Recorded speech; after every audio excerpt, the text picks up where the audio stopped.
Hindi naman po naglilingkod sa interes ng ating mga mamamayan, kundi sa interes ng mga Duterte. Yan ang tingin ng mga tao. Proud na proud pa yung mga kaalyado ni Digong. Proud na tawagin silang Duterte Senator. Saan ka nakakita? Ganyan, mga kababayan. First time in history na may mga taong ganun. May mga senador, mga kababayan tayo na napili na ganun ang mindset. Ganun ang pag-iisip po. Nakakahiya. Sabi nga natin mga kababayan, they're drawing their salaries from the taxes of the Filipino people. Pero ang loyalty nila hindi sa tao, kundi kay Digong.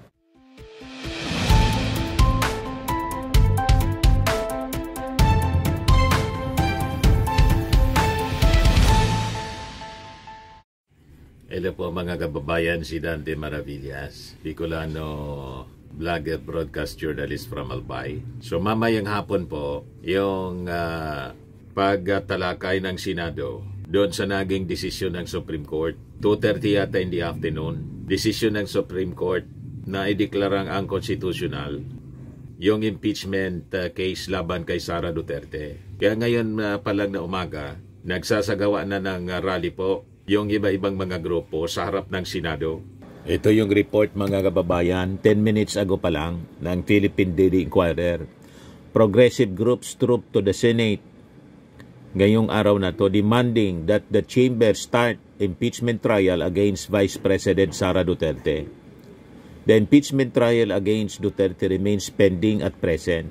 This after the Supreme Court ruled that the articles of impeachment against the Vice President are unconstitutional and void from the beginning.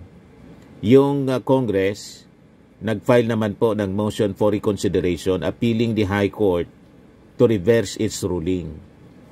Ngayon, si Senate President Chis Escudero, meanwhile, said senators agreed to decide on the Supreme Court's ruling and tackle how it would move forward with the case ngayong araw na to. Mamayang hapon mga kababayan yung schedule. So ito na yung mga iba-ibang grupo nagsasagawa ng rally sa harap ng Senado. Nagmarch sa sila mga kababayan. Huwag i-dismiss, ituloy ang paglilitis. Yan ang kanilang sigaw. Ito naman yung payag ng isa sa mga Duterte Senator, si Bato de la Rosa. There's no need for debates. Nagsalita na yung Supreme Court. Yang mga uri ng mga senador, mga kababayan, ang dahilan kung bakit bagsak yung ratings ng Senado, talo na ng Congress. Ituloy lang ninyo ang mga masasamang gawain, mga senador ni Digong, at tinayaan mga kababayan ni Chis Escudero na masira ang imahe ng Senado dahil dito sa mga Duterte Senators na masasama ang ugali. Di ba? Dati yung Senado mga kababayan, mas pinapaniwalaan ng mga tao kaysa sa Congress. Ngayon po, baliktad na. Yan latest ito mga kababayan. August 6, report ng Philippine Star, Senate ratings down, House up, sabi sa result ng Okta Research. Patunay na sinusuka na mga kababayan itong Senado ng ating mga mamamayang Filipino. Kasi hindi naman po naglilingkod sa interes ng ating mga mamamayan, kundi sa interes ng mga Duterte. Yan ang tingin ng mga tao. Proud na proud pa yung mga kaalyado ni Digong. Proud na tawagin silang Duterte Senator. Saan ka nakakita? Ganyan, mga kababayan. First time in history na may mga taong ganun. May mga senador, mga kababayan tayo na napili na ganun ang mindset. Ganun ang pag-iisip po. Nakakahiya. Sabi nga natin mga kababayan, they're drawing their salaries from the taxes of the Filipino people. Pero ang loyalty nila hindi sa tao, kundi kay Digong. Si Robin Padilla, sunugin man daw siya. Mangangamoy siyang Duterte. You see? Kung ano-ano mga kabulastugan, mga pinagagawa abang nagsisweldo po from the taxes of the Filipino people. Kaya hindi na tayo nagtataka kung bakit ganito yung ratings nila. Yan With the 20th Congress now in session, the Senate and House of Representatives saw the trust and performance ratings move in different direction. In a recent survey conducted by Okta Research Group, ang survey ginawa mga kababayan from July 12 to 17, so pinaka-latest ito, showed that Senate ratings declined over the past 8 months. tuloy-tuloy ang pagbulusok po ng ratings ng Senado. Wala nang tiwala ang ating mga mamamayang Pilipino. Tingin nila hindi na ginagawa ng mga senador yung tama. Yan o, sabi rito, from 57% in November 2024, the Senate trust rating dropped to 49% in the latest poll released yesterday. You see, mga kababayan, pabagsak ng pabagsak, 49% na lang. Malinaw ang tinig ng ating mga mamamayang Filipino, sabi dito. 10% said they distrusted the upper chamber, while 41% were undecided. Yan sa kagagawan, mga kababayan, ni Chis Escudero. Very unpopular na ngayon ang Senado. 80% sa mga mamamayang Pilipino nagsabi na dapat po si Sara Duterte ay dumaan sa trial. Iayaw, mga kababayan, ng majority ng mga senators. Ayaw nilang sundin ang mandato ng saligang batas na forthwith. Ang gusto nila, immediately executory. Yun ang sinabi ng Supreme Court, immediately executory. Na kahit may MR, immediately executory daw.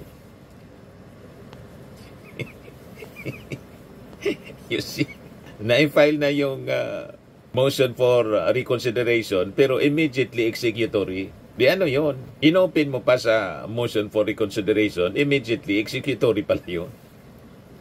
Sabi ninyo, hindi pa final. Pwede pa yung MR. Pero immediately executory. Sabi ni Bato de la Rosa, hindi na nga niya kailangan ng hearing pa ngayon. Debate pa ngayon. Kita ninyo? Yan ang uri ng mga opisyal, mayroon po tayo. Kaya hindi natin masisisi yung mga mamamayang Filipino talagang sukang-suka na sa ating mga senador. Meanwhile, the Senate's performance rating declined from 53% to 47%.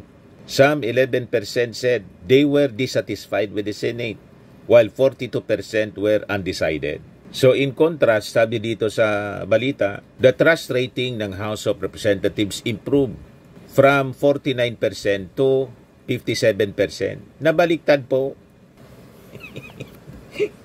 Yung Senado, dati 57%, naging 49%. Ngayon, yung Congress na dating 49, naging 57%. Nagpalitan ng ratings po. Nabaliktad po. You see, from 49% to 57%, 8% distrusted the lower chamber, while 33% were undecided. Some 55% were satisfied with the performance of the House, up from 47% in November 2024. Pati yung performance ng Congress, sa bagay, tama naman itong ratings na to, mga kababayan, kasi mas marami pong natatapos na trabaho yung Kongreso. At sa investigations po ng Congress, mas maraming na-achieve po, lalo yung Quadcom. Yung Quadcom ngayon, mga kababayan, muling binuo, officially kahapon. So tuloy-tuloy ang pag-iimbestiga, mga kababayan, sa kung ano-ano mga katiwalian ng ating Congress. Na kung titingnan natin, mas na mahusay yung mas matino yung takbo ng investigation, mas magaling magtatatanong yung ating mga congressmen kaysa sa mga senador. Yung ilang mga senador natin, parang mga konsihal lang sa barangay. Grabe naman na niya, Mr. Maravilla. Tingnan naman po ninyo, napakagulo nila. Di ba? Yung mga tanong ng iba, nonsense. Pabida lang yung iba, mga kababayan. Lalo si Bato at saka si Robin Padilla. Mga nonsense yung mga...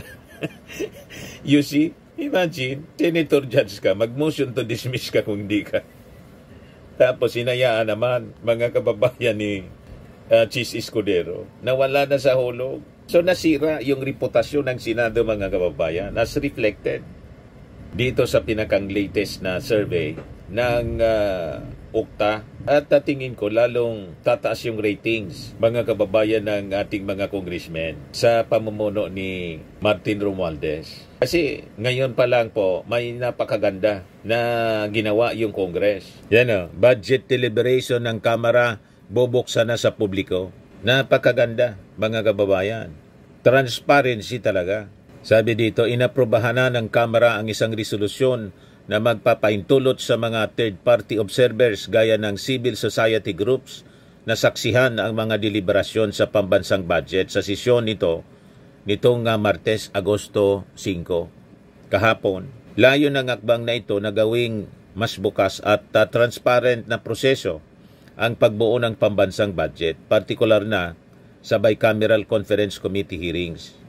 Sa ilalim ng House Resolution number 94 na inakda mismo ni House Speaker Martin Romualdez at tingog party list representative, maaari nang ma-accredit ang mga lehitimong people's organizations bilang non-voting observer sa mga pagdinig ng Committee on Appropriations. Ayon kay Appropriations Chair Representative Micaela Swansing, panahon na para baguhin ang lumang sistema. Bukod sa pagbukas ng BICAM meetings, isinusulong din niya ang pagbuwag sa tinatawag na small committee at ang mas malawak na partisipasyon ng publiko sa usaping budget. Nauna nang sinabi ni Romualdez na layunin ng resolusyon na tiyaking maririnig ang taong bayan sa budget deliberations upang mas epektibong matugunan ng kanilang pangangailangan. Siguradong lalong tataas yung ratings ng Congress dahil po dito. Yan pakinggan natin ito mga kababayan. Mr. Speaker, I move for the consideration of House Resolution 94, copies of which were already distributed to the members pursuant to the rules of the House. May I request the Secretary General to read the title of the House resolution? Is there any objection? The chair hears none. The motion is approved. The Secretary General is directed to read the title of House Resolution number 94. House Resolution 94.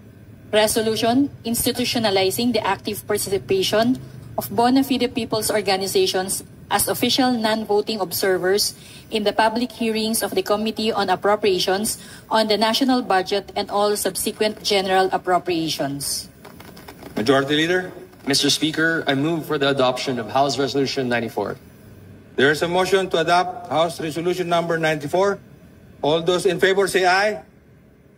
Those against say nay. The ayes have it. House Resolution number 94 is hereby adopted. Rimati na. So yung mga civil society na accredited po, mga NGOs, imbitado sila mga kababayan para manood ng deliberation for transparency. Mabantayan po ang budget deliberation lalo na sa BICAM para ma-avoid yung insertions. You see, na kung saan sa 2025 budget, ina-accuse po si Senate President Chis Escudero na may mga insertions po na ginawa amounting to 142 billion pesos. You see, balikan natin mga kababayan yung ratings. Ngayon, nag-react na si Speaker Martin Romualdez sa result na to ng survey ng OCTA. Pinasalamatan niya yung ating mga mamamayang Filipino. Sabi niya, distrust is not about numbers. It is about people. It is about the Filipino family who looks to Congress to fight for them, to listen and to deliver. These results tell us that what we are doing, every debate, every bill, every late night in session is making a difference, sabi po ni Martin Romualdez. Sa kanyang statement, the Speaker credited the improvement to the collective effort of the House members to champion pro-people policies, transparent budget reforms, and measures that put food on the table, jobs in communities, and opportunities for all. Sabi niya, we are humbled by distrust, but we also know it is borrowed. We have to earn it every single day. That means staying true to our duty, to be the voice of the people, and to ensure that the laws we pass translate to real change in their lives. He also highlighted the House partnership with President Marcos. Yung ating mga congressmen kasi po, yung kongreso mismo, ang very active na tumutulong sa pagtupad ng mga campaign promises noon ng ating Pangulong Bongbong. kasama palagi. Yung ating mga congressmen, yung mga senador, sige lang po ang pasaway. Di ba? Kasama doon sa sige pasaway po yung kapatid ng ating Pangulo, si Amy Marcos. You see, dumami yung pasaway sa Senado. So, ibang-iba na siya yung mga senador natin. Ibang-iba na siya yung Senado natin. Noong mga nakaraang panahon, respetado yung mga senador noon. Ngayon po, kasumpa-sumpa ang mga pinagagawa. Lalo na dito po sa impeachment ni Sara Duterte. Kaya kung isulong na po ang pag-abolish ng Senado, I think matutuwa ang ating mga mamamayang Pilipino para makatipid po ng bilyon-bilyon na pasweldo in operational expenses ng Senado. Ang ating mga kababayan, mas lalo aasinso mga kababayan, mapapabilis ang pag-unlad ng ating bayan kung wala na pong Senado. Congress na lang po, unicameral. So, importante talagang maisulong natin ang konstitusyon, pagbabago sa ating konstitusyon. At sana po mangyari na para finally, mawala na po itong mga pasaway na senador. Di ba po? Post your comments, mga kababayan, kung approve ninyo.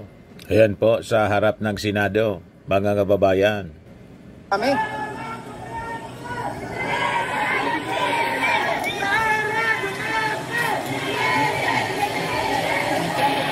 Mary Grace Santos, good morning po sa inyo, ma'am. Thank you so much.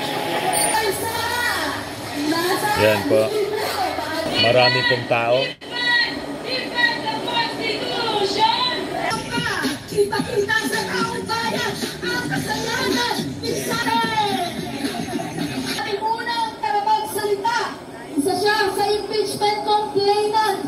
Ating ang tawagin si kasamang Father Joel Zamballa. Po sa inyong lahat mga kasama.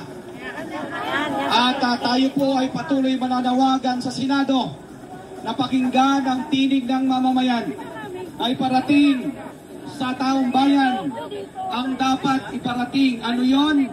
Upang makita ang mga kasalanan ni Sara at hindi nila itatago sa mga katagang dismiss ang impeachment. Diyos, hindi po kami magpapatahimik, hindi kami tatahimik. Wala pong pwedeng magpatahimik sa amin. Kung makita na po nating sila ay nakatulan, doon marahil mananahimik na kami at magpapatuloy sa kanya-kanyang buhay. Pero ngayon, ang iba't ibang mga grupo, iba't ibang mga organisasyon, iba't ibang mga katayuang buhay, mayaman, mahirap, ngayon sama-sama pang iparating sa Senado na meron po tayong dapat gampanan, meron po silang dapat gawin. Let us all uphold the Constitution. Respetuhin po natin ang Konstitusyon. Ituloy ang paglilitis. Huwag pong patahimikin. Huwag iligtas si Sara sa likod ng ating mga takot na mga senador na ayaw harapin ang katotohanan na merong kasalanan ang kanilang pinagtatanggol. Movement. Kami po ay nananawagan sa Senado at sa lahat ng kapwa Pilipino. Harapin natin ang katotohanan. Harapin natin ano yung dapat gawin. Let us all uphold the Constitution.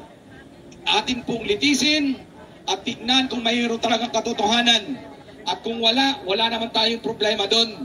At kung meron, siya i-convict at panagutin sapagkat meron siyang responsibilidad at pananagutan sa bayan. Mabuhay ang sambayan ng Pilipino. Sa mga naghanap ng malinis and spacious fitness gym, pumunta lang po kayo sa aming Colossal Fitness Gym. We also offer Grab Car Rental with our brand new 2023 model ng Toyota Innova. We also accept booking for those who are planning to travel via PAL, Cebu Pacific, and other airline companies, local and international, and bills payment for Meralco Bills, PLDT, Aleco Bills, etc. Ang Colossal Fitness Gym is located at 3rd floor Security Bank Building, Landco Business Park, Legazpi City, Albay. For inquiries, look for Chilon Maravillas. Contact number 0966-802-0949. Yan yung aming Innova. Lagi na pong matao sa amin. Pati mga foreigners po, tingnan ninyo. Mga British tourists sila.